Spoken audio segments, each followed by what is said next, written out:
Assalamualaikum warahmatullahi wabarakatuh. Bulan Ramadan adalah bulan penuh ibadah. Disebut demikian karena Ramadan banyak rahmat dan kasih sayang Allah di dalamnya. Bukan hanya itu, pada bulan Ramadan ini jualah beragam kelebihan Allah diturunkan, baikkah itu pahala yang melimpah, hadiah, penghapusan dosa, dan lain sebagainya. Dan inilah Ramadan yang kita kenal sebagai bulan ibadah yang penuh rahmat.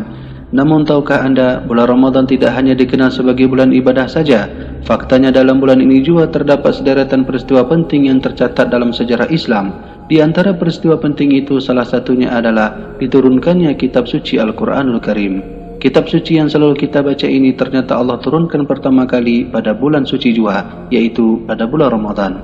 Selain itu, apa sajakah peristiwa lainnya? Dalam video ini anda akan tahu 12 peristiwa penting pada bulan Ramadan yang sangat berpengaruh bagi perkembangan Islam. Simak penjelasannya.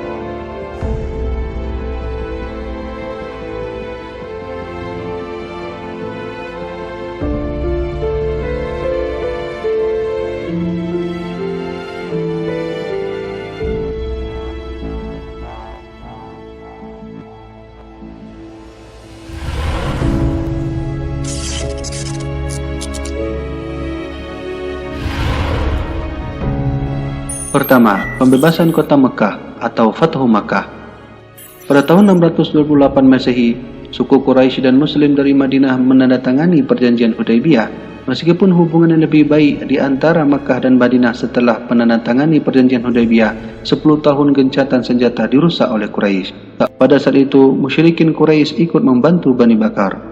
Padahal berdasarkan kesepakatan damai dalam perjanjian tersebut, di mana Bani Khuza'ah telah bergabung ikut dengan Nabi Muhammad SAW dan sejumlah dari mereka telah memeluk Islam, sedangkan Bani Bakar bergabung dengan musyrikin Quraisy.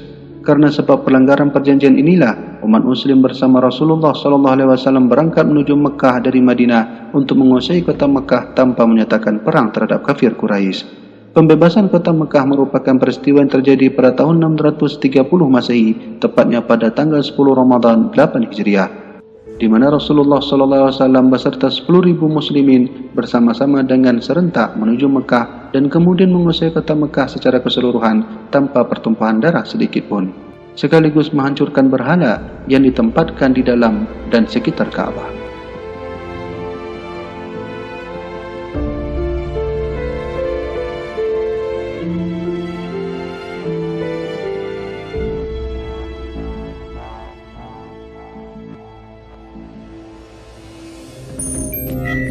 Dua, Al-Quran diturunkan.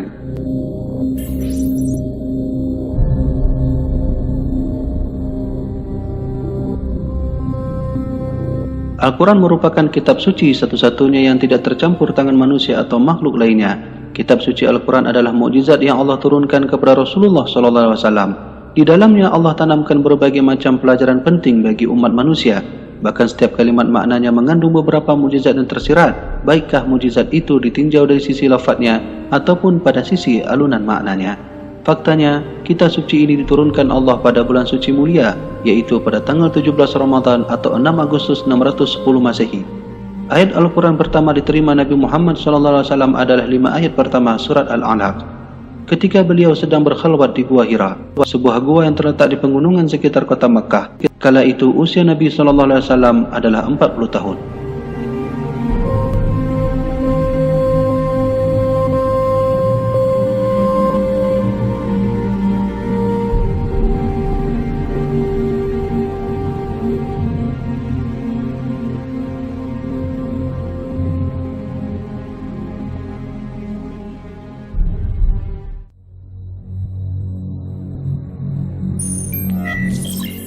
Tiga, peristiwa Perang Badar.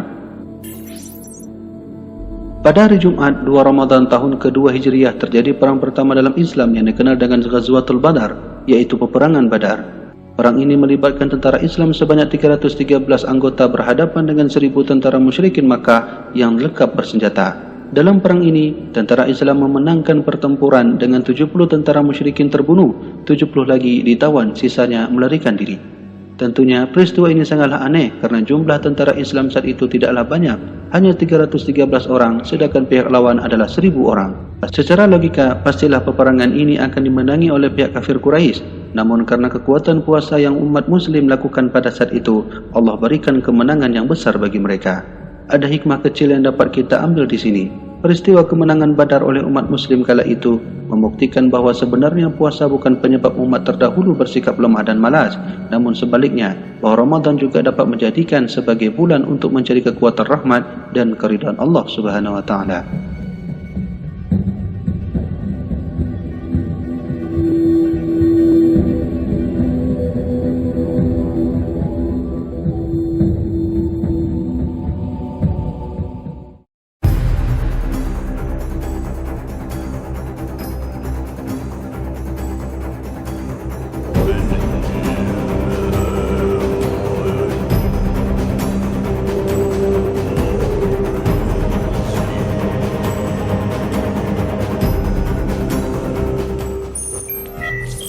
Peristiwa perjalanan Nabi Muhammad SAW ke Tabuk. Ketika pengaruh Nabi Muhammad SAW tersebar ke pelosok semenanjung tanah Arab, ia memberikan pukulan kepada Roma yang menjadi kekuatan besar di masa itu. Lantas Raja Hercules, Kaisar Roma Timur Bizantium, memutuskan untuk memblokir pengaruh umat Islam dengan utara tanah Arab. Saat berita itu sampai ke baginda Muhammad SAW, beliau mengarahkan umat Islam berkumpul untuk menghadapi Roma dan mengutip zakat. Pada waktu itu, tanah Arab dilanda panas dan kesusahan. Semangat iman kaum muslim saat itu benar-benar teruji. Namun, mereka tetap taat kepada perintah Nabi Muhammad SAW. Beliau sendiri memimpin tentara sebanyak 30.000 anggota ke utara Madinah. Bila tentara Islam tiba di Tabuk, tentara Roma tidak berada di sana. Sebaliknya, Roma menarik diri saat mengetahui serangan pasukan Nabi Muhammad SAW yang banyak. Tentara Islam terus mengajak Roma sehingga terjadilah sebuah perjanjian antara Islam dan Roma kala itu. Di antara isi perjanjian itu adalah harus tunduk dan bernaung di bawah pemerintahan Nabi Muhammad SAW dan dikenakan pajak sebesar 3.000 dinar setiap bulan.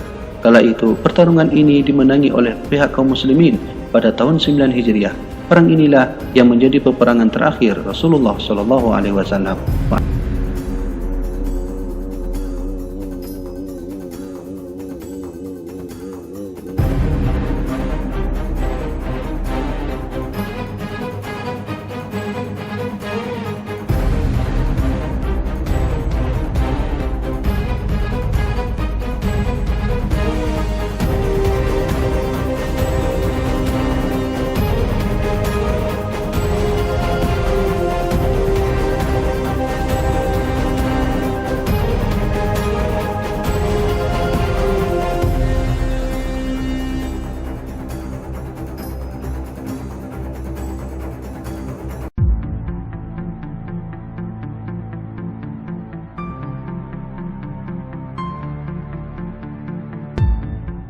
5.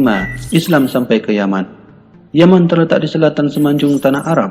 Nabi Muhammad SAW mengutus Ali bin Abi Thalib dengan membawa surat beliau untuk penduduk yang khususnya suku Hamdan. Dalam periode 1 hari, semua mereka memeluk agama Islam secara aman. Peristiwa bersejarah itu terjadi pada bulan Ramadan tahun ke-10 Hijriah.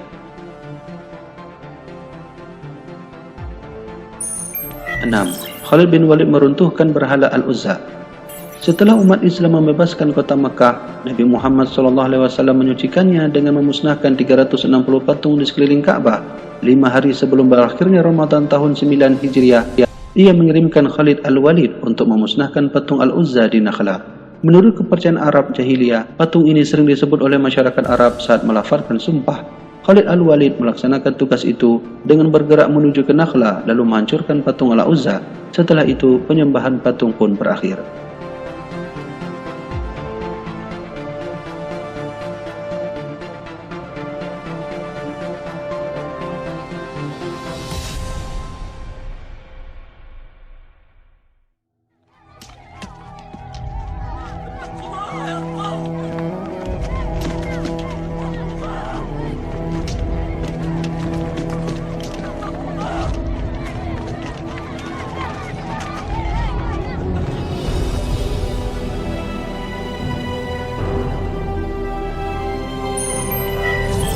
7. Penyerahan kota Taif.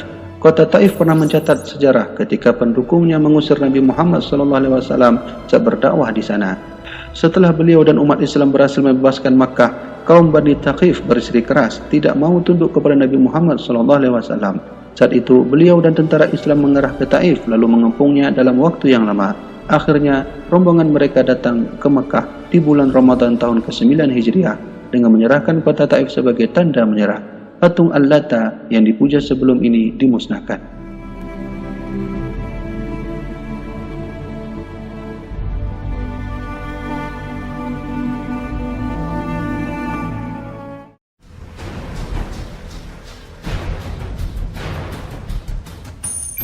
Delapan, pembebasan Andalusia atau Spanyol.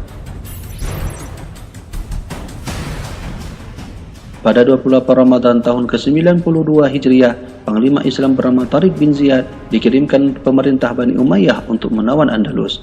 Tariq memimpin armada Islam menyeberangi laut yang memisahkan Afrika dan Eropa.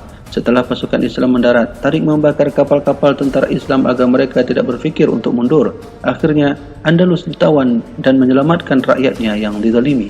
Islam bertapak di Andalus selama 8 abad dan merusak peradaban yang tinggi nilainya kepada dunia barat.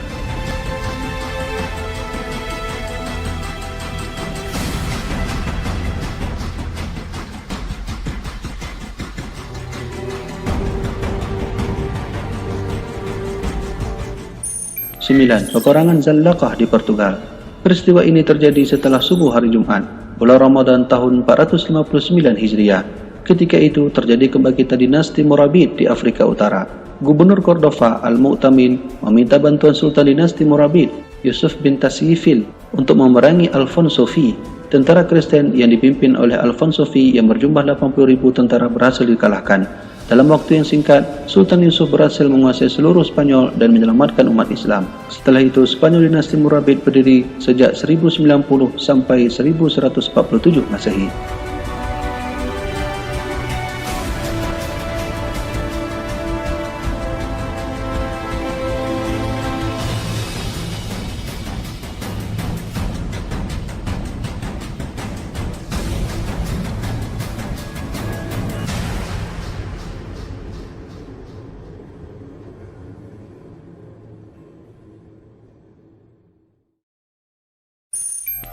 Sepuluh, tentara Islam mengalahkan tentara Mongol.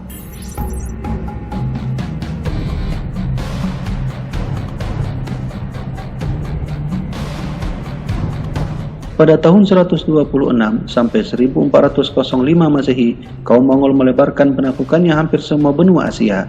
Menurut catatan, kekaisaran penaklukan mereka meliputi seluas 33 juta kilometer persegi. Kala itu, jenderal tentara Mongol yang dikenal sebagai orang paling kejam adalah Genghis Khan. Dalam misi penaklukan itu, mereka membunuh lebih 1 juta rakyat negara yang dikalahkan. Penaklukan mereka menjangkau sampai ke Moskow dan Kiev. Pada tahun 1258, tentara pemimpin Jenderal Hulagu Khan merempuh kota Baghdad yang menjadi kemegahan dinasti Abbasiyah. Dalam serangan itu, banyak umat Islam terbunuh dan banyak buku karangan sarjana Islam dibuang ke dalam sungai Efrat dan Dajlah, sehingga airnya menjadi hitam dengan tinta. Pada 15 Ramadan 658 Hijriah, bersamaan 1260 Masehi, tentara Islam bangkit membuat serangan balas. Tentara Islam dan para ulama, pimpinan Sultan Qutus dari dinasti Mamluk Mesir mengarah ke Palestina setelah Mongol menguasainya. Kedua pihak bertemu di Ain Jalut. Dalam pertempuran itu, tentara Islam meraih kemenangan dan berhasil menawan Kit Bukanoyen, seorang letnan Kristen yang memberi nasihat kepada Hulagu Khan untuk menyerang Baghdad.